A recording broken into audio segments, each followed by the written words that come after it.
okay? So Mike Tomlin, how about this? This is hilarious. When you start the season 0-4, obviously there's a lot of questions, not a lot of answers, so you're scrapping for anything, so you get desperate, try everything you can. So he took away fun time, all right? He's banned billiards, shuffleboards, and ping pong from the Steelers' locker room. The games were originally added as a reward for Super Bowl appearances in 2008 and 2010. The ban was originally instituted a few weeks ago by the team's 10 remaining Super Bowl veterans, prohibiting players with less than 4 years of experience from joining in on the fun and games because they hadn't earned that right. Bart, being a former player, Amy, being an executive, do you think that these disciplinary acts actually work? Well, that's where all the gambling goes on in the game rooms, man. What's up, man?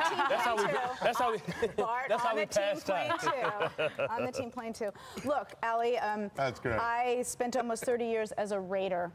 We really didn't do the parenting things that much there. What about Rich Gannon? What about Rich Gannon? I was going to say that. Okay, that was the next part of the sentence, man.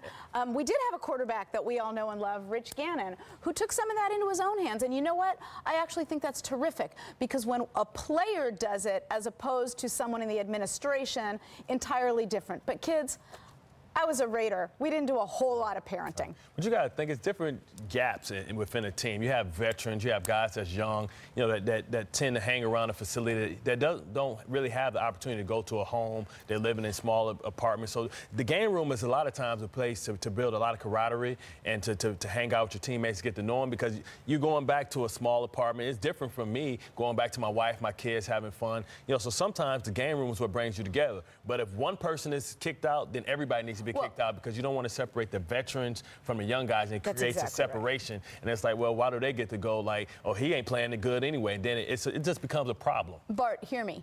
I agree with you entirely. That room I would keep open at all times for the reason you just said. My only point about Rich was this.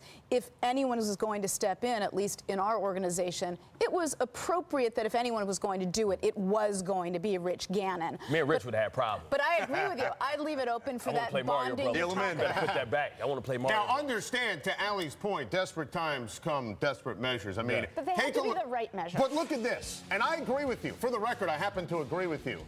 This is pretty bad. By the way, you want to place blame? Kind of, to me, like the Giants. Again, prideful organizations. They have the history. Sure. Hey, Kevin Colbert, did you think this was going to be a good roster when you assembled it preseason? I didn't think this was a good roster. Some injuries, too. Got to be fair. Tight end, center. They lost a few guys. But how about this team got old. They got old. Oh, you raise a good point. How about Todd Haley? He hasn't matched with Ben for 2 years. But you knew that was going to be the case when they hired him. Ben tried to tell him. You invest That's a great point.